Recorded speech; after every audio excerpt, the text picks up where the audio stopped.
Court में 70 वर्ष पुराने अयोध्या केस पर आज सुनवाई हुई। योगी आदित्यनाथ ने कहा है कि श्री राम मंदिर का निर्माण बीजेपी ही करेगी। अयोध्या में जल्द भव्य राम मंदिर बनेगा। राम मंदिर बनने से क्या अनएम्प्लॉयमेंट ख़त्म हो जाएगा, चाइल्ड मेल न्यूट्रिशन ख़त्म हो जाएगा, फार्मर्स डिस्ट्रेस ख़त्म हो जाएगा। राम ये सब इलेक्शन के लिए, क्योंकि चुनाव आ रहा है इसीलिए चिल्ला रहे हैं राम मंदिर राम मंदिर। इनफैक्ट आपको मैं बताऊं, in the original Ramayan of Valmiki जो संस्कृत में है, उसमें Ram is not a god, he is a human being, he is a prince who later became a king. वो तो 2000 साल के बाद in Ramcharitmanas of Tulsidas he becomes a god, he is transform from a human being into a god. But in the original Ramayan in Sanskrit of Valmiki he is not a God. आप किसी संस्कृत के scholar से पूछ लीजिए। तो जब ह्यूमन बीइंग है तो उसका टेम्पल क्या बना रहे हो? टेम्पल तो देवी देवता का बनाया जाता है, इंसानों को थोड़ी बनाया जाता है। तो अगर लोगों ने पढ़ा नहीं है ओरिजिनल रामायण इन संस्कृत पढ़ा नहीं है, अरे आप लोग पढ़े लिखे लोग तो है नहीं, इधर उधर हवा में तीर मार दिया कहीं।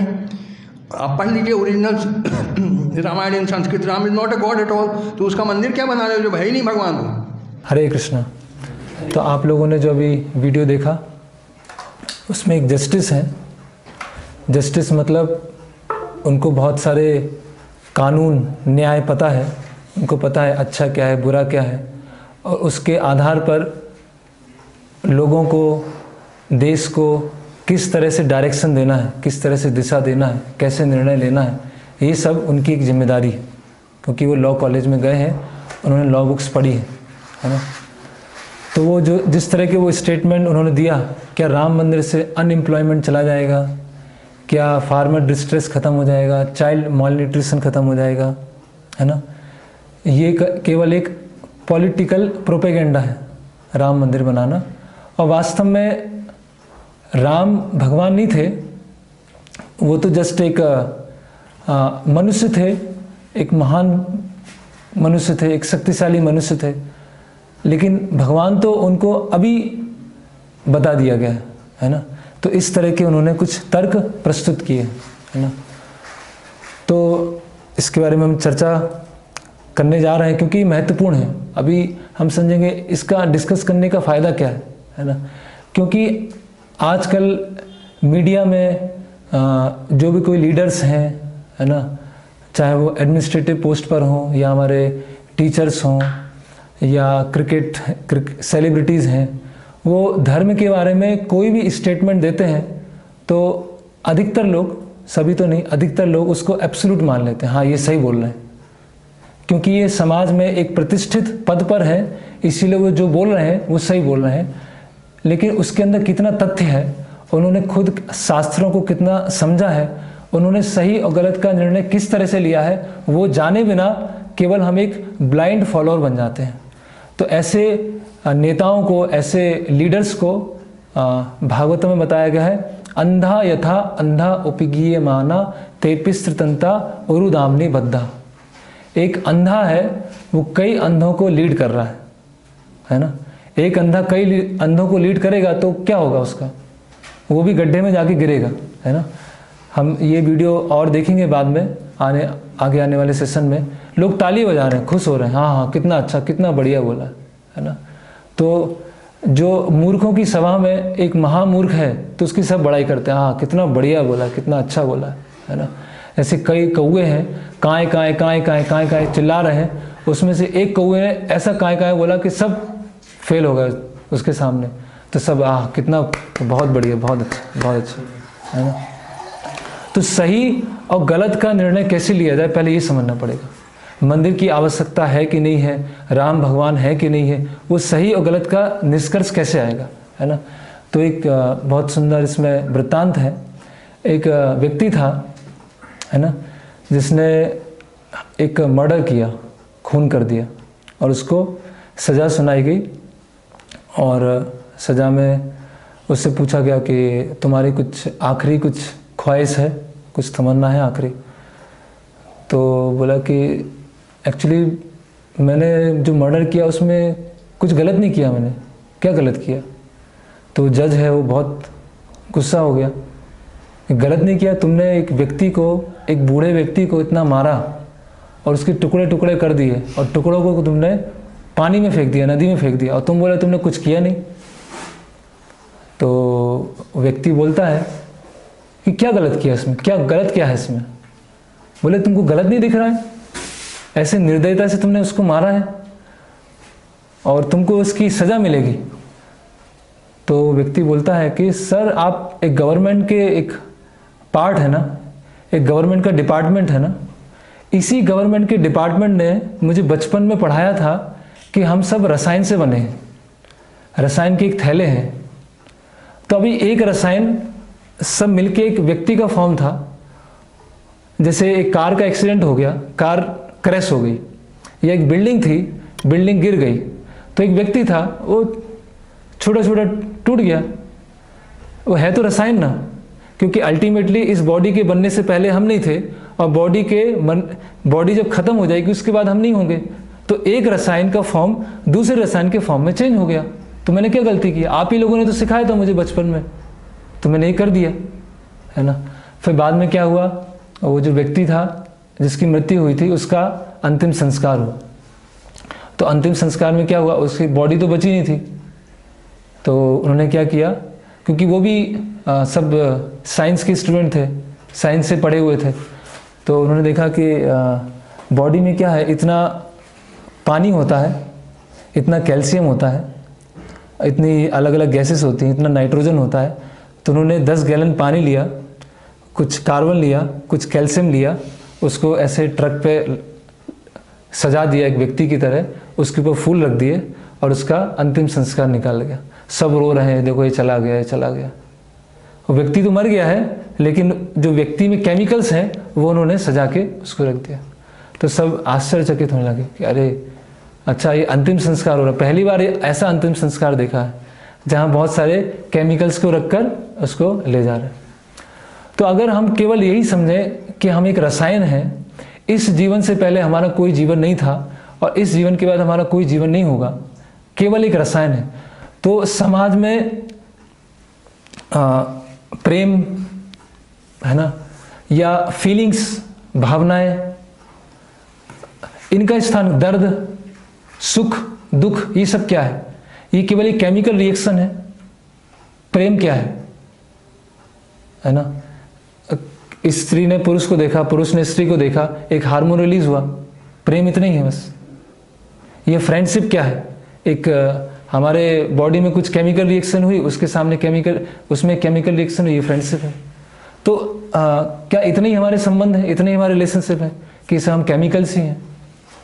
तो अगर हम केवल केमिकल ही हैं तो फिर जैसे आतंकवाद हुआ, मैं अपने हिसाब से एंजॉय करना चाहता हूँ, सामने वाला अपने हिसाब से एंजॉय करना चाहता है ना। मेरा एंजॉय करने का तरीका इसको मारना, मेरा एंजॉय, क्योंकि मैं केमिकल हूँ, वो एक केमिकल है, एक केमिकल ने दूसरे केमिकल को मार दिया, उससे क्या नुकसान हुआ? और ऐसा हो रहा है जैसे एबॉर्शन होता है, तो उसमें क्या बोलते हैं, बच्चा क्या है, एक जस्ट एक टिश्यू है ना, एक means lump of chemical, just एक लंप ऑफ केमिकल है। तो बच्चा है, अभी आपको बच्चा नहीं चाहिए तो उसको हम घर में मार देंगे, उसका एबॉर्शन, और उसको बहुत अच्छा सोफिस्टिकेटेड नाम दे दिया, MTP, medical termination of pregnancy, कि हमको प्रेगनेंसी नहीं रखना है तो उसको केमिकल को हमने निकाल दिया। तो जब एबॉर्शन करने में कोई समस्या नहीं है, ये लॉ बना दिया गवर्नमेंट की तरफ से। ऐसे बहुत सारे कंट्रीज हैं जिसमें एबॉर्शन लीगल हो गया है, और वहाँ पर जब कोर्ट में इस तरह से लीगल कराया गया तो सब बहुत खुश हो रहे हैं। वहाँ की जितनी स्त्रियाँ हैं वो सब खुशी के मारे रो रही हैं कि कब हम इसका इंतजार कर रहे थे, आज वो दिन आ गया, हमारे जो राइट्स थे, हमारे अधिकार वो सुन लिए गए। तो जब एबॉर्शन जो है, केमिकल लंप को केवल निकालना है, तो मर्डर क्या है? वो जो केमिकल था वो एक ऑर्गेनाइज था, उसको हमने डिसऑर्गेनाइज कर दिया, वो दूसरे फॉर्म में ऑर्गेनाइज हो जाएगा। तो केवल अगर रसायनों से हम देखेंगे तो क्या हो जाएगा, अच्छा बुरा कभी डिफाइन नहीं कर पाएंगे, क्योंकि मेरे लिए जो अच्छा होगा वो सामने वाले के लिए बुरा हो सकता है। तो एक यूनिवर्सल डेफिनेशन होना चाहिए जिसमें हम समझ सके अच्छा क्या है, बुरा क्या है, पाप क्या है, पुण्य क्या है। तो वो हमको शास्त्र बताते हैं कि पाप क्या है, पुण्य क्या है। जैसे एक तालाब है ना, तालाब में पत्थर डाला, पत्थर तालाब में गिरा, उसका एक सर्कल बना, फिर दूसरा पत्थर डाला, उसका एक सर्कल बना, तीसरा पत्थर डाला, उसका सर्कल बना, तो सब सर्कल क्या होंगे, आपस में टकराएंगे, है ना। तो मैं एक तरह से एंजॉय करना चाहता हूँ, मेरा एंजॉयमेंट करने का क्षेत्र बढ़ता गया धीरे, वो सामने वाला एंजॉयमेंट करना चाहता है, उसका फील्ड बढ़ता जा रहा है, और फिर आपस में दोनों में क्लैश हो गया, करेक्ट। तो अभी हमको इस चीज को समझना होगा कि अच्छा बुरा पाप पुण्य हमको शास्त्रों से निर्धारित करना पड़ेगा। केवल हम केमिकल नहीं है, केमिकल से बियॉन्ड एक कॉन्शियस लिविंग बीइंग है, आत्मा है ना। और ओवरऑल हमें अपने जीवन को कैसे जीना है, इस जीवन के बाद हम कहाँ जाने वाले हैं, वो सब कुछ हमारे शास्त्रों में बताया गया। तब हम शास्त्रों को पढ़ेंगे तो हम समझ पाएंगे कि अभी मंदिर की आवश्यकता है कि नहीं।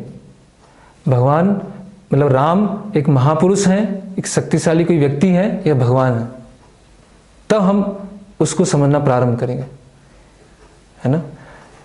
तो ये जो महाशय हैं जस्टिस, इन्होंने बोला कि वाल्मीकि रामायण में एक राम को एक महान पुरुष की तरह बताया गया, ठीक है। तो ये मेरे सामने वाल्मीकि रामायण है, ठीक है। ये इसका हिंदी अनुवाद है, इसमें ना कुछ ऐड किया गया है ना कुछ हटाया गया है, पूरा हिंदी इसमें संस्कृत श्लोकों का अनुवाद किया गया है, ठीक है। ये वाल्मीकि मुनि ने रामायण लिखा था, और उसका शुरुआत कैसे होता है कि नारद मुनि आते हैं वाल्मीकि मुनि के आश्रम में, और वाल्मीकि मुनि पूछते हैं कि इस संसार में ऐसा कोई व्यक्ति है जो पूरी तरह से चरित्रवान हो, ऐसा कोई व्यक्ति है जिसमें सभी तरह के गुण हो, ऐसा कोई व्यक्ति है जिसमें जो 6 तरह के अवगुण होते हैं, काम क्रोध लोभ मद मत्सर, ऐसा कोई व्यक्ति है इस पृथ्वी पर। तो फिर नारद मुनि वाल्मीकि मुनि के उत्तर में बताना चालू करते हैं कि हाँ, अवध राज में एक राम नाम के राजा हैं जिनमें ये सब गुण पाए जाते हैं। तो वाल्मीकि रामायण में प्रारंभ में जो भगवान राम को डिपिक्ट किया गया, बताया गया है, वो किस तरह से बताया गया है, एक मर्यादा पुरुषोत्तम की तरह, है ना। कि एक आदर्श पुत्र कैसा होना चाहिए, एक आदर्श पिता कैसा होना चाहिए, एक आदर्श पति कैसा होना चाहिए, आदर्श भाई कैसा होना चाहिए, आदर्श पत्नी कैसा होना चाहिए। भगवान राम और उनके जो पार्षद हैं उनके चरित्र से सब कुछ बताया गया कि एक आदर्श व्यक्ति कैसे होना चाहिए, उसका जीवन कैसे होना चाहिए, है ना। लेकिन वाल्मीकि मुनि ने इस रामायण में बहुत जगह इस चीज को बताया है कि जिनकी मैं गुणगान गा रहा हूं, जो अवध के राजा हैं, वो कोई साधारण व्यक्ति नहीं है, वो स्वयं विष्णु है। इसका प्रमाण क्या है? यस। तो युद्ध कांड, रामायण में 7 कांड हैं, जिसमें से 6ठा कांड है युद्ध कांड। युद्ध कांड में 117वां सर्ग, मतलब 117वां अध्याय। इस अध्याय का नाम है भगवान राम के पास देवताओं का आगमन तथा ब्रह्मा द्वारा भगवान राम की भगवत्ता का प्रतिपादन। कि सारे देवी देवता आए हैं, रावण मर चुका है, सब लंकावासी शोक कर रहे हैं, सारे देवी देवता आए हैं भगवान राम का गुणगान करने, और ब्रह्मा जी यहाँ स्थापित करने वाले हैं कि जो राम है वो भगवान है। इस अध्याय में 32 श्लोक हैं। उन 32 श्लोकों में 7वें और 18वें श्लोक में बताया गया है, जहां ब्रह्मा जी राम की स्तुति कर रहे हैं, आदि कर्ता स्वयं प्रभु। भगवान ये जो राम है वो कौन है? आदि कर्ता स्वयं प्रभु। और उसी अध्याय के 15वें और 27वें श्लोक में बता रहे हैं कि जो राम है ये कृष्ण से अभिन्न है। ये जो राम है कृष्ण से अभिन्न है। तो ये बहुत स्पष्ट है। फिर उत्तरकांड जो सबसे अंतिम कांड है, उसमें 110वां सर्ग, जिसमें राम लक्ष्मण भरत और शत्रुघ्न अंतिम में वापस जा रहे हैं विष्णु लोक को। तो वहां पर बताया जा रहा है कि जो चारों भाई हैं, ये चतुर्व्यूह हैं। चतुर्व्यूह मतलब संकर्षण, प्रद्युम्न, अनिरुद्ध और चौथा क्या है? वासुदेव। तो ये चतुर्व्यूह जो है ये 4 भाई के रूप में आए और बाद में अपनी पूरी लीला पूरी करने के बाद फिर ये वैकुंठ धाम जिसका नाम है साकेत, वहां पर चले गए अपने मूल रूप में, विष्णु रूप में। ठीक है, ये एक प्रमाण है। फिर हम देखते हैं वाल्मीकि रामायण से उत्तरकांड में ये चल रहा है। भगवान राम अपने धाम जा रहे हैं। राम की सभी शक्तियों ने उनका साथ देने के लिए प्रकट रूप धारण कर लिया। उनकी जो शक्तियां थी वो व्यक्ति के रूप में आ गई। राम के दाईं ओर श्री तथा बाईं ओर भूमि चल रही थी। तो आप जाएंगे साउथ इंडिया में, वहाँ पर कई विष्णु मंदिर हैं। वहाँ देखेंगे एक तरफ श्री है, एक तरफ भू है, भूदेवी है और एक श्री लक्ष्मी है। तो राम के दाईं ओर श्री और बाईं ओर भूमि चल रही थी तथा पीछे ओमकार, गायत्री तथा वेद सहित अन्य असंख्य शक्तियां उनका अनुसरण कर रही थी। तो जो गायत्री है, ओमकार है, वेद व्यक्ति रूप में भगवान राम के पीछे चल रहे थे। ठीक है, फिर नेक्स्ट। फिर जब भगवान सरयू नदी में प्रविष्ट हो रहे हैं तब ब्रह्मा जी बोल रहे हैं, हे पूर्ण पुरुषोत्तम भगवान, अब आप अपनी सांसारिक लीलाओं को समाप्त करके इस विश्व से परे अपने दिव्य धाम में लौटने की तैयारी कर रहे हैं। आप ही शाश्वत भगवान विष्णु हैं और विभिन्न अवतारों के रूप में प्रकट होने पर भी आप आदि और अपरिवर्तित रहते हैं। अभी इससे और प्रूफ क्या चाहिए? तो ये ऐसे जो बेवकूफ़ लोग हैं जो ऊपरी तौर से रामायण को पढ़ते हैं और निष्कर्ष निकालते हैं कि राम तो क्या एक साधारण व्यक्ति है ना। इसको बोलते हैं अर्ध कुकुट न्याय, है ना। कि एक मुस्लिम था, नमाज को पढ़ रहा था और नमाज को उसने पढ़ा और पढ़ा कि नमाज में मस्जिद में नहीं जाना चाहिए। तो उसने अगला पेज पढ़ना भूल गया। फिर उसने बाद में जाना उसने बंद कर दिया। फिर उसके जो मित्रों ने पूछा क्या हुआ, तुम मस्जिद क्यों नहीं जाते? बोले इसमें कुरान में लिखा है कि नमाज पढ़ने मस्जिद में नहीं जाना चाहिए। बोले तूने पूरा पढ़ा? तो पूरा देखा तो उसमें लिखा है बिना पैर धोए मस्जिद में नहीं जाना चाहिए, है ना। तो इसी तरह क्या है, ये जितने भी ये सो कॉल्ड यूनिवर्सिटी प्रोफेसर्स हैं या इस तरह से जस्टिस है, ये क्या है, इस तरह से प्रस्तुत करना चाहते हैं कि शास्त्र क्या है, बस एक माइथोलॉजी है। यह माइथोलॉजी नहीं है तो केवल एक नैतिकता के स्तर पे हमको सिखाने के लिए। वो कभी इस चीज़ को निष्कर्ष में नहीं आएंगे कि भगवान राम है और उनके आदेशों के अनुसार हमको जीवन जीना है। फिर एक और हम देखते हैं इसका, तो एक शास्त्र है जिसका नाम है ब्रह्मांड पुराण। तो ब्रह्मांड पुराण में एक अध्यात्म रामायण है जो साउथ इंडिया में बहुत फेमस है, नॉर्थ में इतना नहीं है। तो अध्यात्म रामायण में एक प्रसंग आता है जिसमें बताया गया है कि जब सीता का हरण हो जाता है तो भगवान राम बहुत परेशान हो जाते हैं और भगवान राम ढूंढ रहे हैं, पेड़ से पूछ रहे हैं कि सीता कहाँ है, पक्षियों से पूछ रहे हैं सीता कहाँ गई, पशुओं से पूछ रहे हैं सीता कहाँ है, बहुत ज़्यादा परेशान हो गए। तो जो शिव और पार्वती हैं वो देख रहे थे ये चीज़ को, वो देखते हैं कि ये मतलब मेरे पति हैं, उन्होंने बताया ये तो पूर्ण पुरुषोत्तम भगवान है और अपने पत्नी के वियोग में इस तरह से विलाप कर रहे हैं, ये पता नहीं भगवान है कि क्या है, साधारण पुरुष है। तो उन्होंने क्या किया, पार्वती जी ने, उन्होंने अपना रूप चेंज किया, सीता का रूप लिया और वहाँ पर जंगल में आ गए। फिर वो ढूंढने लगे, राम ढूंढ रहे थे और उनको वो पार्वती जो है जिन्होंने अपना वेश चेंज किया सीता के रूप में, वो आमने सामने आ गए। तो भगवान राम ने प्रणाम किया और उन्हें पूछा कि पार्वती जी आपका कैसे यहाँ पर आना हुआ? तो बहुत लज्जित हो गई कि मैंने किसकी परीक्षा लेने आ गया, किसकी परीक्षा लेने आ गई, है ना, वो लज्जित हो। तो भगवान ऐसा नहीं है कि भगवान कैसे हैं, नटो नाट्य धरो यथा।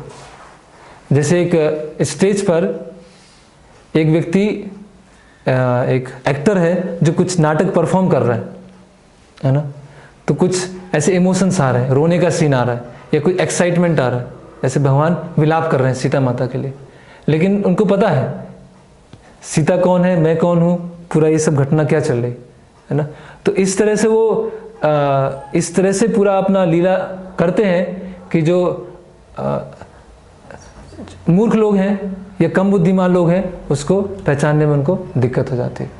ठीक है, तो ये अलग अलग जगह से हमने देखा कि वाल्मीकि रामायण में स्पष्ट रूप से बताया गया है कि भगवान जो राम है वो पूर्ण पुरुषोत्तम भगवान है। फिर हम देखते हैं दूसरे शास्त्र श्रीमद् भागवतम। श्रीमद् भागवतम में भगवान की 24 अवतारों के बारे में वर्णन है, जिसमें 18वां अवतार कौन है, भगवान राम। अगर हमारे जो कटजू जी हैं, ये जस्टिस हैं, ये शास्त्रों को मानते हैं, वाल्मीकि रामायण को मानते हैं, तो उनको सारे शास्त्रों को स्वीकार करना चाहिए। और उन शास्त्रों में एक सबसे सर्वश्रेष्ठ शास्त्र क्या है, श्रीमद् भागवतम।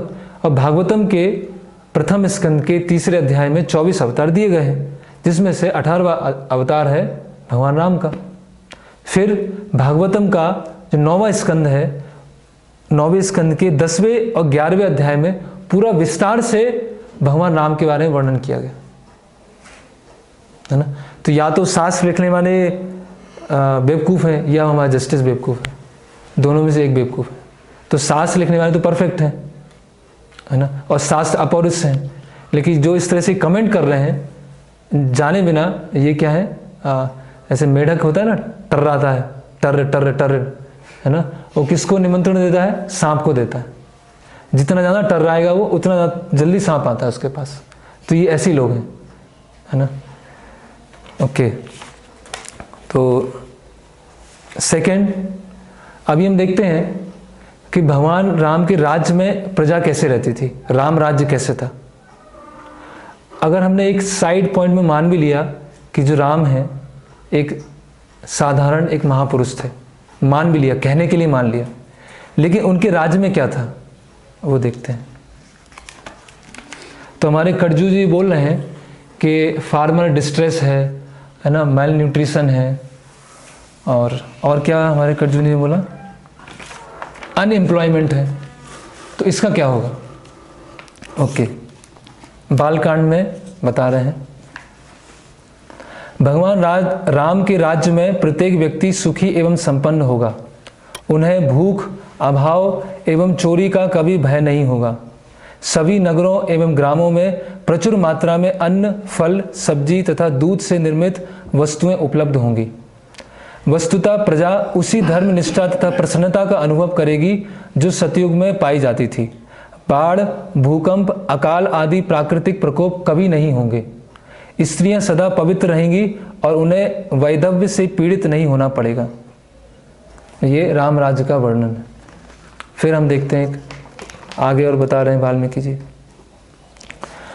भगवान राम के राज्य में वन, नदियां, पर्वत, टीले, भूमि, 7 द्वीप तथा 7 सागर सभी प्राणियों के लिए जीवन संबंधी आवश्यकताओं की प्रचुर मात्रा में पूर्ति करते रहेंगे।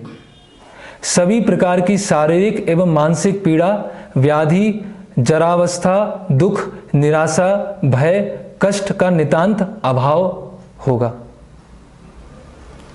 ये राम राज्य था। अगर हमने मान भी लिया कि राम जो है एक साधारण पुरुष थे, लेकिन उनके अनुसार अगर राज्य भी करेंगे, उनके नियमों के अनुसार अगर गवर्नमेंट भी होगी, तो इसका ये फल होगा, राम राज्य का ये फल होगा। करेक्ट। ओके, फिर नेक्स्ट, अभी ये जो बोल रहे हैं हमारे कटजू जी, बोल रहे हैं कि मंदिर बनाने से इतनी, अभी इन्होंने 3 समस्याएं बताई हैं, बेरोजगारी बताई है, और बच्चों में माल न्यूट्रिशन मतलब खाने को नहीं मिल रहा है उनको, और फार्मर डिस्ट्रेस है ना, जो किसान है बहुत चिंता में है। तो पहले इसका समाधान करो, ये मंदिर बनाने से क्या होगा, है ना। ओके, तो मंदिर बनाने से कुछ नहीं होगा, ठीक है। अभी भगवान के जो आदेश हैं भगवत गीता में बताए, और भगवान के आदेशों को अगर हम पालन करते हैं तो भौतिक समृद्धि किस तरह से आती है वो हम देखेंगे, ठीक है। जैसे मैंने आज सुबह भी उदाहरण दिया था कि अगर आप लाइट का यूज कर रहे हैं अपने घर में, पानी का यूज कर रहे हैं, है ना, और यूज करते करते आपने बिल भरना बंद कर दिया, तो क्या होगा, लाइट कुछ समय के बाद कट जाएगी, पानी का सप्लाई कुछ समय के बाद कट जाएगा। तो हमको ये सूर्य की जो रोशनी मिल रही है, पानी मिल रहा है, हवा मिल रही है, खाने को चीज़ें मिल रही हैं, ये सब चीज़ें जो मिल रही हैं, तो कोई ना कोई तो इसको सप्लाई कर रहा है। तो हमें कृतार्थ, हमें ऋणी समझकर उनको रिटर्न करना है, कुछ पोर्शन है रिटर्न करना है। जैसे गवर्नमेंट को टैक्स देते हैं ना, गवर्नमेंट रोड्स बना रही है ना, स्ट्रीट लाइट लगा रही है, बहुत सारे अलग अलग सोशल वेलफेयर काम कर रही है, तो टैक्स देना पड़ता है, करेक्ट। उसी तरह से ये आग, पानी, खाना, ये सब जो हमको मिल रहा है देवी देवताओं के माध्यम से, उसका कुछ टैक्स देना होगा, है ना। अगर टैक्स नहीं देंगे तो सप्लाई क्या होगी, रुक जाएगी, ठीक है। तो भगवान श्री कृष्ण भगवद गीता में बताते हैं ये टैक्स का सिस्टम क्या है। और ये टैक्स ऐसा नहीं है कि हम आजकल तो टैक्स क्या पूरा हड़प लिया जाता है। ये टैक्स कैसा है, अगर टैक्स देंगे तो भौतिक समृद्धि और बढ़ेगी, टैक्स देंगे भौतिक समृद्धि और बढ़ेगी। तो भगवान भगवद गीता में बताते हैं, अन्नाद भवन्ति भूतानि पर्जन्य अन्न संभवा, यज्ञो भवति पर्जन्यो यज्ञ कर्म समुद्भवा। क्या बता रहे हैं, अन्नाद भवन्ति भूतानि, भूतानि मतलब लोग, सभी लोग किस पर निर्भर हैं, अन्न के ऊपर निर्भर हैं। सभी लोग अन्न या सब्जियां उसके ऊपर निर्भर हैं। पर्जन्य अन्न संभवा, अन्न कैसे आता है, बारिश से आता है। सही मात्रा में बारिश होना चाहिए, ना कम होना चाहिए ना ज़्यादा होना चाहिए। बारिश कैसे आती है, यज्ञो भवति पर्जन्यो, जब व्यक्ति यज्ञ करता है। यज्ञ मतलब ऐसा नहीं कि यज्ञ कुंड है और उसमें आहुति कुछ डालना है। यज्ञ कर्म समुद्भवा, और यज्ञ कहाँ दिए हुए हैं, शास्त्रों में दिए। तो शास्त्रों के अनुसार हर व्यक्ति के जो स्वभाव के अनुसार उसकी कुछ नियत कर्म होते हैं। ऐसे जो वैदिक सोसाइटी है उसको जन्म के आधार पर नहीं, उसको कर्म और स्वभाव के आधार पर 4 भागों में डिवाइड किया है। ब्राह्मण मीन्स इंटेलेक्चुअल क्लास। आज भी हम देख सकते हैं कि समाज में ऐसे डिवीजन होते हैं। एक इंटेलेक्चुअल क्लास है, एक है एडमिनिस्ट्रेटिव, जिसको एडमिनिस्ट्रेशन करना, मैनेजमेंट करना, ह्यूमन जो है रिसोर्स उसको यूज करना, ये उसमें बहुत एक्सपर्ट होते हैं, ठीक है। तीसरा है मर्केंटाइल क्लास, जो पैसा बनाना, बिजनेस करना, बहुत एक्सपर्ट होते हैं। खासकर मारवाड़ी या गुजरात में जाएंगे, वहाँ पर वो स्कूल बस या कॉलेज केवल नाम के लिए जाते हैं, उनके खून में तो क्या होता है, पैसा कमाना, तो मर्केंटाइल। और तीसरे होते हैं आर्टिस्ट, क्राफ्ट बनाना, या लेबर क्लास, जो बाकी तीनों वर्ग पर निर्भर होते हैं, ठीक है। तो इन चारों वर्गों के नियत कर्म बताए हैं। नियत कर्म मतलब प्रिस्क्राइब ड्यूटीज शास्त्रों में बताई। तो अगर इन नियत कर्मों के अनुसार हम कार्य करेंगे तो अपने आप पर्याप्त मात्रा में बारिश होगी। पर्याप्त मात्रा में बारिश होगी तो पर्याप्त मात्रा में अन्न होगा। पर्याप्त मात्रा में अन्न होगा तो चाइल्ड माल न्यूट्रिशन नहीं होगा। और पर्याप्त मात्रा में बारिश होगी तो फार्मर डिस्ट्रेस भी नहीं होगा। आजकल फार्मर डिस्ट्रेस क्यों हो रहा है, मंदिर बनाने से हो रहा है। उसका कारण क्या है, ग्रीन रिवॉल्यूशन, हरित क्रांति। सुना है आपने, हरित क्रांति में क्या हुआ कि जितने भी खेत हैं, खास पंजाब में, सब जगह पेस्टिसाइड चालू किया। क्यों, जिससे उत्पादन बढ़ जाए। और इतना पेस्टिसाइड यूज किया कि जो पूरी भूमि थी, जमीन था, पूरी बंजर हो गई। अभी वो फर्टाइल ही नहीं रही, वो वहाँ उगाना बहुत मुश्किल हो गया। तो ये फार्मर डिस्ट्रेस हो रहा है आपकी हरित क्रांति की वजह से। और अगर लोग भगवान के बनाए हुए नियमों के अनुसार चलेंगे तो अपने आप ही भौतिक समृद्धि होगी, है ना। जैसे हम देखते हैं एक राजा युधिष्ठिर, महाराज युधिष्ठिर हैं, उनके राज्य में बताया जाता है कि जो बारिश है टाइम पर होती थी और पृथ्वी व्यक्ति की सारी आवश्यकताओं की पूर्ति करती थी। गायें इतनी प्रसन्न होती थी कि उनके जो थन से दूध निकलता था और जो घास होती थी दूध से भर जाती थी, इतनी प्रसन्न थी गाय, है ना। और नदी, समुद्र से खनिज, आभूषण, डायमंड, ये बहुत प्रचुर मात्रा में मिलते थे। लोग बीमार नहीं पड़ते थे, ज़्यादा सर्दी नहीं होती थी, ज़्यादा गर्मी नहीं होती थी। क्यों? क्योंकि लोग शास्त्रों के अनुसार, भगवान के बनाए हुए नियमों के अनुसार कार्य कर रहे थे। तो अपने आप ये डिस्ट्रेस नहीं होगा, अपने आप परेशान, मानसिक रूप से क्लेश ही नहीं होगा, है ना। एक ही उदाहरण। दूसरा कि जो ब्रिटिशर्स हैं जब भारत में आए तो उन्होंने भी कुछ लोगों को यहाँ भेजा भारत का सर्वे करने के लिए, है ना। और भारत का उन्होंने सर्वे किया, उसके कुछ पेपर्स उन्होंने डॉक्यूमेंटेड किए और ब्रिटिश पार्लियामेंट में उन्होंने रख दिए। फिर अभी कुछ साल पहले एक कोई मिस्टर पाल हैं, मैं नाम भूल गया, वो वहाँ ब्रिटिश पार्लियामेंट में गए, परमिशन लिया और उन डॉक्यूमेंट्स को पढ़ा और उसके आधार पर एक बुक बनाई जिसका नाम है India as they saw, Bharat जैसा कि उन्होंने देखा। उन्होंने बताया कि भारत में गरीबी जैसा कुछ नहीं था, भौतिक रूप से बहुत समृद्ध थे लोग, इतनी सिक्योरिटी था कि लोग घर में ताले नहीं लगाते थे, दूध, मक्खन, दही फ्री में बढ़ता था और लोग स्टेबल फैमिली था, संयुक्त परिवार था। ये डाइवोर्स होना, फैमिली रिलेशनशिप में हमेशा टेंशन बना रहना, ऐसा कुछ भी नहीं था उस समय।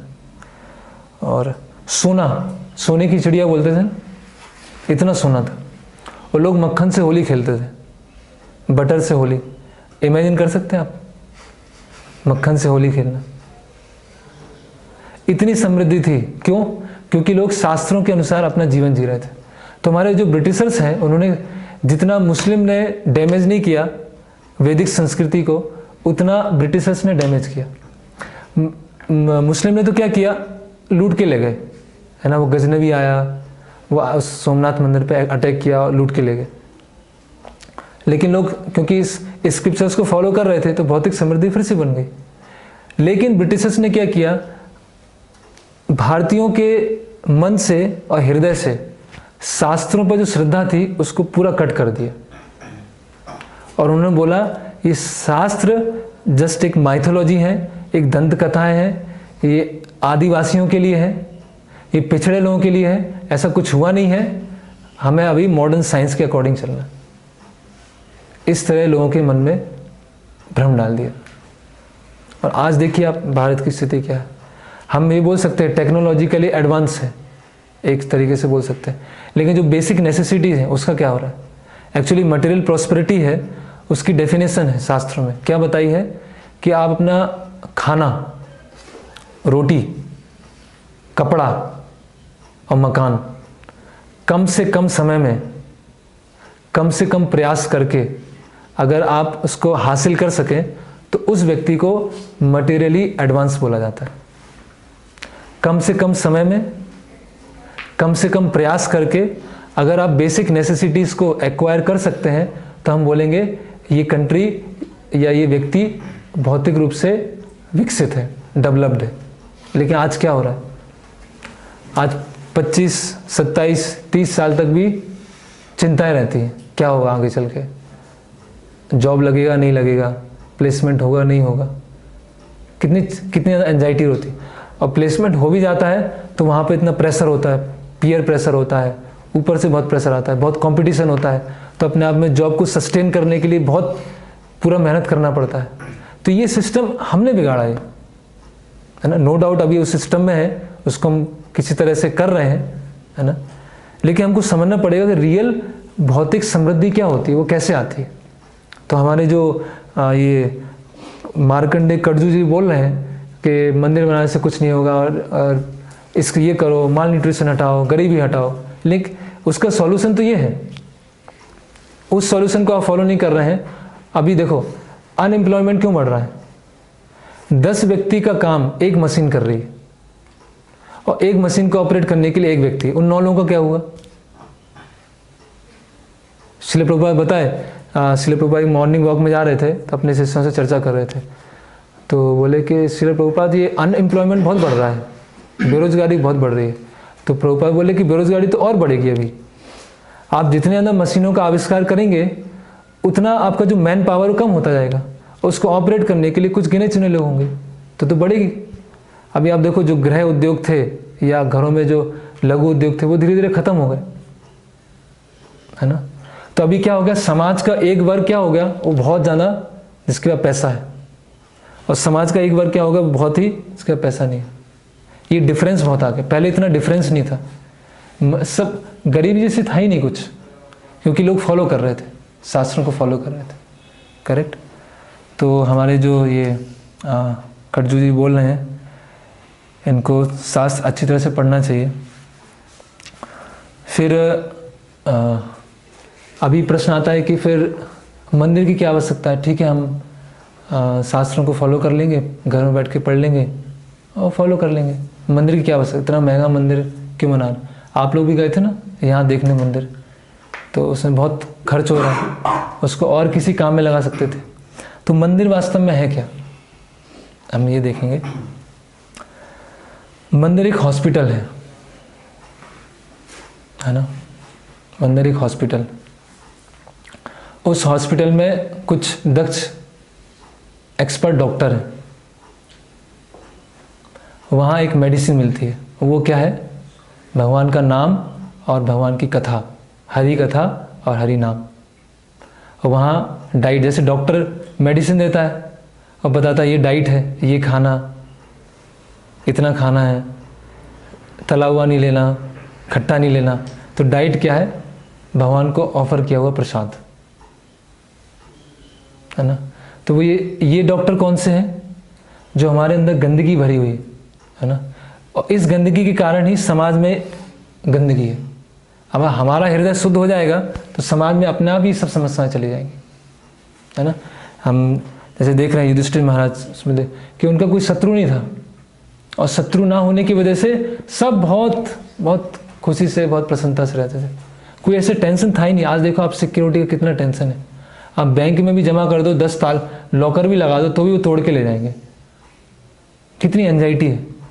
क्यों? क्योंकि लोगों को शिक्षा की कमी है, स्पिरिचुअल एजुकेशन की कमी है। अगर स्पिरिचुअल एजुकेशन मिलेगी तो अपने आप लोग सही हो जाएंगे। और समाज किससे बना है, देश किससे बना है, लोगों से बना है। मान लीजिए आप कोई, आप सिविल ब्रांच है यहाँ पर किसी का, किसका, आपका है ना। आप कोई बिल्डिंग बना रहे हैं और आपने जो ईंट है या सीमेंट है वो एकदम 3rd क्लास यूज किया आपने और बड़ी बिल्डिंग बना दी, तो क्या होगा, बिल्डिंग ढह जाएगी। लेकिन फर्स्ट क्वालिटी की आप सीमेंट लेंगे या ईंट लेंगे तो क्या होगा, बिल्डिंग हमेशा रहेगी। तो इस समाज किससे बना है, देश किससे बना है, वहाँ के लोगों से। करेक्ट।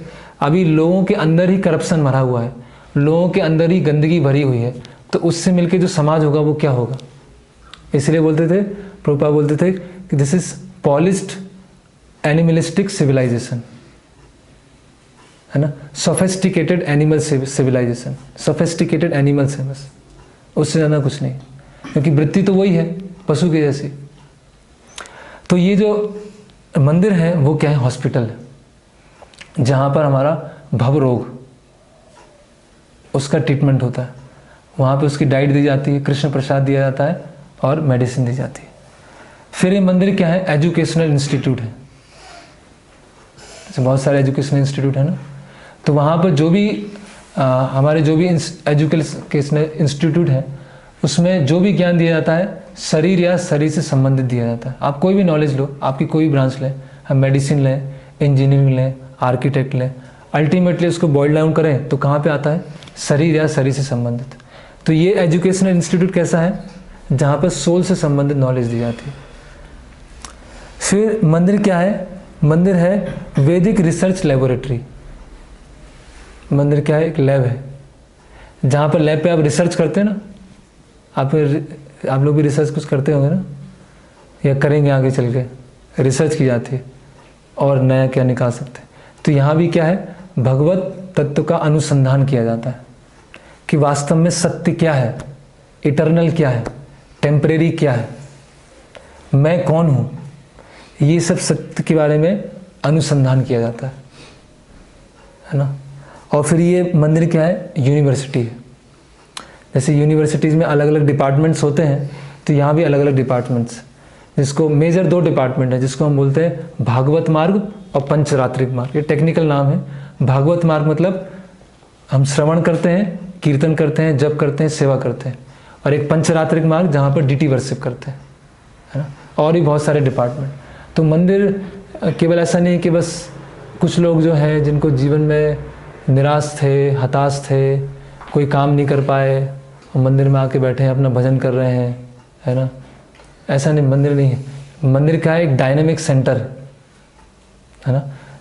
पूरा समाज, पूरा देश, पूरा विश्व, उसको सही डायरेक्शन कैसे मिली जाए। जैसे राजा होते थे, भगवान रामचंद्र हैं या युधिष्ठिर महाराज हैं, उनका जो राज होता था उसमें कुछ उनके गुरु होते थे, ब्राह्मण होते थे। उन गुरु के माध्यम से ही वो अपना राज्य चलाते थे। कोई भी समस्या आती थी, कुछ भी परेशानी होती थी, बोलते थे अच्छा तो गुरुदेव इस सिचुएशन में कैसे किया जाए। तो ब्राह्मण एक्टिव एडमिनिस्ट्रेशन में नहीं जाएंगे, लेकिन उनको शास्त्रों का नॉलेज है, इसीलिए बता सकते हैं कि इस सिचुएशन में समाज में क्या होना चाहिए, इस सिचुएशन में क्या होना चाहिए। तो इसीलिए श्रील प्रभुपाद बोले कि जो इस्कॉन मूवमेंट है वो ऐसे लोगों को क्रिएट करने के लिए बना है जो इस समाज को डायरेक्शन दे सके। आज समाज की तुलना किससे की है? शरीर से। लेकिन शरीर में अगर सिर नहीं है, अगर सिर है तो ब्रेन क्या है? पूरा पागल है। ब्रेन अच्छी तरह से काम नहीं कर रहा है, तो शरीर कैसा होगा? शरीर भी कोई काम का नहीं रह जाएगा, क्योंकि ब्रेन काम नहीं कर रहा। तो इसी तरह समाज में अगर कुछ ऐसे लोग नहीं होंगे जो शास्त्रों को पढ़कर उसको खुद पालन करके दूसरों को बता सकें, तो वो कैसा हो जाएगा? समाज कैसा हो जाएगा, है ना? पागल की तरह होगा, मैड हाउस हो जाएगा। और ऐसे ही आजकल हो रहा है, क्योंकि प्रॉपर गाइड करने वाले लोग नहीं हैं। इसीलिए मंदिरों की आवश्यकता है। ओके, अभी ये प्रश्न आता है कि राम मंदिर फिर बनना चाहिए कि नहीं बनना चाहिए, है ना। तो इस्कॉन क्या बोलता है, राम मंदिर बनना चाहिए कि नहीं बनना? इस्कॉन बोलता है यस, बनना चाहिए। और केवल अयोध्या में नहीं बनना चाहिए, हर जगह बनना चाहिए। चैतन्य महाप्रभु बोले पृथ्वी ते जत आदि नगर आदि ग्राम सर्वत्र प्रचार हुए मोरना। तो केवल अयोध्या में नहीं, हर जगह राम मंदिर बनना चाहिए। और इसके लिए इस्कॉन प्रयास कर रहा है, इसलिए इस्कॉन प्रचार कर रहा है, हर जगह जा रहा है, कॉलेज में है, घर घर है, सोसाइटीज़, वहाँ जाके बता रहा है कि राम का संदेश क्या है, कृष्ण का संदेश क्या है, उसके बारे में बता रहा है। लेकिन आजकल क्या है कि राम मंदिर क्या हो गया है, एक राम मंदिर जो इशू है वो एक सांप्रदायिक झगड़े में चेंज हो गया, हिंदू मुस्लिम झगड़े में चेंज हो गया, है ना। जबकि भगवत गीता की जो बेसिक टीचिंग है वो क्या है? हम ये शरीर नहीं है, हम आत्मा है। आत्मा ना तो हिंदू होती है, ना मुस्लिम होती है, ना क्रिश्चियन होती है, ना ब्लैक होती है, ना वाइट होती है, ना अमेरिकन होती है, ना यूरोपियन होती है, ना ब्राह्मण होती है, ना क्षत्रिय होती है। आत्मा होती है कृष्ण की दास, भगवान की दास, है ना। तो जो हिंदू मुस्लिम राइट्स हो, हिंदू मुस्लिम झगड़े हो रहे हैं, इसका कोई सेंस ही नहीं बनता। वो चाहे हिंदू हो या मुस्लिम हो, दोनों ही तो भगवान के दास हैं। अभी वो अल्लाह बोल रहे हैं, कृष्ण है, राम है, तो झगड़े की क्या बात है? तो अभी वो क्या है, कम्युनल राइट्स में चेंज हो गया वो। अभी राम मंदिर का इशू नहीं रह गया। और जो इस राम मंदिर के प्रणेता हैं, उसको स्थापित करना चाहते हैं, उनमें से भी ज़्यादातर लोगों को राम की शिक्षाओं के बारे में नहीं पता। दुर्भाग्य की बात यह है, दुख की बात यह है कि राम मंदिर तो बनाना चाहते हैं, लेकिन राम की शिक्षाओं के बिना राम राज्य चाहते हैं। ये एक तरह से बोले राम के बिना राम राज्य चाहते हैं, तो कैसे होगा? तो इसलिए प्रभुपाद क्या बोले कि रिलीजन विदाउट फिलॉसफी इज सेंटिमेंटलिज्म और फैनेटिसिज्म। कि आप धर्म का पालन कर रहे हैं, लेकिन धर्म के पीछे जो तत्व ज्ञान है वो नहीं पता है, तो वो किस में चेंज हो जाएगा? ये तो सहजिया बन जाएंगे, सस्ता लेंगे, हाँ हमारे राम, हमारे कृष्ण, या कट्टर बन जाएंगे। और ऐसे हो रहा है, हम मुस्लिम हैं, बाकी काफिर हैं, हम हिंदू हैं, ये इनको मार दो, है ना। जैसे अभी कुछ समय पहले राजस्थान में एक चला था कि हम इस कास्ट के हैं और हमको रिजर्वेशन मिलना चाहिए, और रिजर्वेशन नहीं मिलेगा ट्रेन की पट्टियाँ उखाड़ दी, ट्रेन सब बंद कर दी, हम ये हैं। तो ये सब क्या है? देहात बुद्धि है, बॉडीली कॉन्शियसनेस है। तो ये झगड़ा क्यों हो रहा है कि हिंदू मुस्लिम को मार रहे हैं इतने, और कई हजारों कई लाखों लोग मर चुके हैं। ये इशू अभी का नहीं है, ये करीब मतलब 20 साल से ज़्यादा समय से ये इशू चल रहा है और अभी तक नहीं हो पाया, क्योंकि लोग सोच रहे हैं अरे मस्जिद बनना चाहिए, बाबरी मस्जिद बनना चाहिए, और वो लोग बोल रहे हैं नहीं राम मंदिर बनना चाहिए। भाई पहले चर्चा तो करो, अल्लाह कौन है, भगवान कौन है, अल्लाह क्या बताना चाह रहे हैं, राम क्या बताना चाह रहे हैं, मिलके करो, क्या दिक्कत है। तो वो इसीलिए मंदिर की आवश्यकता है, क्योंकि ये एजुकेशनल इंस्टीट्यूट है, यहाँ रियल एजुकेशन आपको बताई जाएगी। लेकिन कम से कम ये है कि जब राम मंदिर इशू उठ रहा है तो कुछ तो लोगों में भावनाएं हैं कि राम है, राम का नाम लेना है, या अयोध्या, कुछ तो लोग, नहीं तो लोग आजकल धीरे धीरे नास्तिक ही बनते जा रहे हैं। ये मटेरियलिज्म क्या है, धीरे धीरे बढ़ते ही जा रहा है ना, जस्ट एंजॉय एंजॉय एंजॉय। तो कभी कुछ ऐसा इशू आता है राम मंदिर के बारे में, तो थोड़ा तो लोग सोचते हैं कि यार हम सपोर्ट में रहना चाहिए कि नहीं रहना चाहिए। तो ये फीलिंग अच्छी है, ये भावना अच्छी है, लेकिन भावनाओं को प्रॉपर डायरेक्शन मिलना चाहिए शास्त्रों के द्वारा, गुरु के द्वारा। जब तक उन भावनाओं को हम चैनल नहीं करेंगे तो केवल भावना के स्तर पर रहेंगे, हाँ हम यस राम मंदिर बनना चाहिए, उनको मारो मारो, तो इससे क्या होगा। और ज़्यादातर जो राम मंदिर के पक्ष में हैं, जो धर्म गुरु हैं, वो ज़्यादातर क्या है, मायावादी है, इम्पर्सनलिस्ट है। और मायावादी मतलब जो भगवान के रूप को नहीं मानते। तो आप जिन राम की स्थापना कर रहे हो, मंदिर में मूर्ति की स्थापना कर रहे हो, तो उनका कॉन्सेप्शन क्या है कि ये जो राम है वो परम नहीं है, वो तो निराकार परम है, और इस निराकार से भगवान का रूप आया। और डीटीज, जैसे आपने पिछले हफ्ते आपका सेशन हुआ था ना, विग्रह पूजा क्या होता है, मूर्ति पूजा क्या होता है, तो उसमें बताया गया था कि जो मूर्ति होती है, जो विग्रह होते हैं, उनके अंदर भगवान नहीं होते, वो स्वयं भगवान होते हैं, वो स्वयं भगवान है। वो उन्होंने भौतिक तत्वों से बनकर एक रूप धारण किया है जिससे हम आदान प्रदान कर सकें, जिनको भोग लगा सकें। और हमने कई उदाहरण भी देखे थे जिसमें भगवान के विग्रह बात करते हैं, अपने साक्षी गोपाल, है ना। तो अभी जो इस आंदोलन के प्रणेता हैं वो अधिकतर इम्पर्सनलिस्ट, मायावादी, जिनकी धारणा क्या है, राम भी एक निराकार ब्रह्म से आए, राम कोई पर्सनैलिटी नहीं है, बस पर्सनैलिटी कुछ समय के लिए आई और ख़त्म हो गई। तो इसको भगवान ने भगवद गीता में क्या बोला है, ऐसे लोगों की और कटजू जैसे लोगों की ऑलरेडी भगवद गीता में भविष्यवाणी, पता है आपको, भगवद गीता में भविष्यवाणी उनके बारे में। एक श्लोक है, क्या है, नामाम दुष्कृतनो मूढ़ा प्रपद्यन्ते नराधमा माया प्रता ज्ञाना आसुरिम भाम आश्रिता, कि 4 तरह के लोग हैं जो मेरी शरण नहीं लेंगे। कौन है? मूढ़, निपट मूर्ख लोग हैं। नराधम, लोएस्ट ऑफ मैनकाइंड।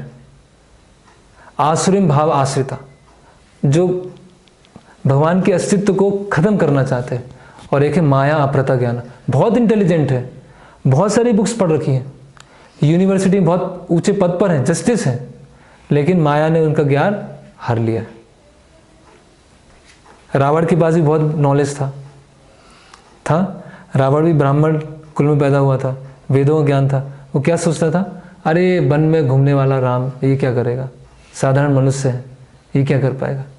भगवान ने क्या किया वो हमको पता है ना। तो ये कोई नया एलिगेशन नहीं है, नया आरोप नहीं है, पहले भी आरोप लगाए गए, और सबसे पहले रावण ने आरोप लगाया था, और रावण का जैसे हाल हुआ ऐसे ही इन सब लोगों का होगा, है ना। तो इसीलिए हमको बुद्धिमान बनना चाहिए, हमें शास्त्रों को जानना चाहिए, सुनना चाहिए, और जो इस तरह से लीडर्स, जो सो कॉल्ड लीडर्स हैं समाज के, जो हमको भटका रहे हैं या भटकाने का प्रयास कर रहे हैं, उनके झांसे में ना आके जो सही गुरु हैं, सही परंपरा है, उससे सुनना चाहिए। ठीक है, हरे कृष्णा। अभी हम समाप्त करेंगे। किसी का कोई प्रश्न हो, कोई डाउट हो, कोई चैलेंज हो तो कर सकते हैं। यस, जरूरी है वहीं पे राम मंदिर में, कहीं और भी तो यस, फिर अपना डिस्प्यूट क्यों हो? हाँ, और दूसरी जगह भी बन सकता है, तो फिर भी इतना डिस्प्यूट कर रहे हैं। क्योंकि अभी वो राम जन्मभूमि पर है ना, वो बता रहे हैं कि जो एरिया है यहाँ पर भगवान राम का जन्म हुआ, करेक्ट, हम यही मंदिर बनाएंगे। लेकिन वो दूसरी जगह ही बन सकता है। अल्टीमेटली राम कहाँ पर है? जहाँ उनकी शिक्षा है, करेक्ट। तो राम का मंदिर तो हम यहाँ भी बना सकते हैं, भोपाल में भी बना सकते हैं, इवन अयोध्या में भी दूसरी जगह बन सकता है। लेकिन नहीं, तुमने यहाँ बाबरी मस्जिद क्यों बनाई? फिर यहाँ बाबरी मस्जिद बनना चाहिए, नहीं मस्जिद नहीं बनेगी, मंदिर बनेगा, मंदिर नहीं बनेगा। तो एक क्या हो गया, शिक्षाएं तो साइड में हो गई और फिर वो आ गया झगड़े, सांप्रदायिक झगड़े चालू हो गए। तो अगर कोई लॉजिकल समझेगा ठीक है, उसमें क्या है, मेन भगवान राम का प्रचार होना चाहिए, लोगों को नॉलेज मिलना चाहिए, तब वास्तव में राम उपस्थित है। अगर नॉलेज ही नहीं है, उसका प्रचार ही नहीं है, तो कितने ही बड़े मंदिर बना दो, उससे क्या फायदा होगा? अभी वहाँ राम मंदिर बने ना बने अलग बात है, भारत में बहुत सारे राम मंदिर हैं, करेक्ट। एक बिरला मंदिर है यहाँ पर, आप लोग गए होंगे, है ना, वहाँ भी शायद राम दरबार है कि नहीं, है ना, या बहुत सारे ऐसे राम मंदिर होते हैं। आप अधिकतर मंदिर में, सब नहीं, अधिकतर मंदिर में क्या होता है, हम जाते हैं, थोड़ा प्रणाम करते हैं, थोड़ी देर बैठते हैं, प्रसाद लेते हैं, वापस आ जाते हैं, हमें लगता है हमारा कर्तव्य पूरा हो गया, हमने अपनी ड्यूटी निभा ली। लेकिन नॉलेज, इसीलिए क्या होता है, ये मंदिर क्या है, एजुकेशनल इंस्टीट्यूट है, ये यूनिवर्सिटीज़ है, तो कहीं बन सकता है, यस, उसमें कोई दोहराई नहीं है। ये आप उनको समझाइए। दोनों पक्ष गलत है। यस यस, दोनों ही पक्ष गलत है, दोनों पक्ष ही इग्नोरेंस में है, एक इग्नोरेंस दूसरे इग्नोरेंस से लड़ रहा है, ऐसा हो रहा है। दोनों ये समझ पा रहे हैं कि अल्टीमेटली अल्लाह है, ये राम का संदेश क्या है, वो क्या बताना चाह रहे हैं। और कोई प्रश्न? अल्लाह जो है ये तो मतलब वो भी सब जैसे करने की भगवान एक है, इसका क्या कंसेप्ट है कि भगवान एक है, फिर अलग अलग रूप में भगवान मतलब सबको शिक्षा देने आते हैं। तो जैसे अल्लाह है, अल्लाह मतलब सर्वशक्तिमान, ऑल माइटी, और जैसे बाइबल में बताया है सुप्रीम फादर, परम पिता। तो देश काल परिस्थिति के अनुसार भगवान अपने मैसेंजर्स हैं या अपने दूत हैं, मसीहा हैं, उनको भेजते हैं। तो जिनका जिस तरह का स्तर होता है मन का जो जितना वो समझ पाएंगे उसके अनुसार उनको संदेश दिया जाता है।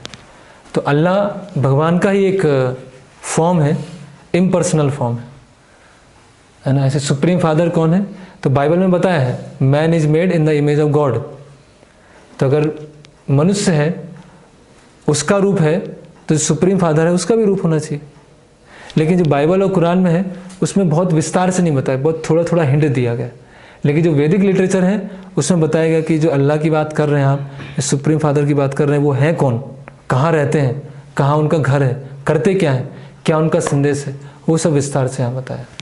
तो उसको बोलते हैं हार्मोनाइज, समन्वय, कैसे शास्त्रों का समन्वय करना। ऐसा नहीं कि ये अलग है, वो अलग है, ये अलग है, ये तीनों आपस में झगड़ रहे हैं, समन्वय करना, हार्मोनाइज। और कोई प्रश्न? ओके, तो हम समाप्त करेंगे। तो आशा है कि अगर इस तरह के और एलिगेशन आते हैं भगवान राम पर या कृष्ण पर, तो आप लोग उसका उत्तर दे पाएंगे उन लोगों को। ठीक है, हरे कृष्णा। श्रील प्रभुपाद की जय, भगवान रामचंद्र की जय।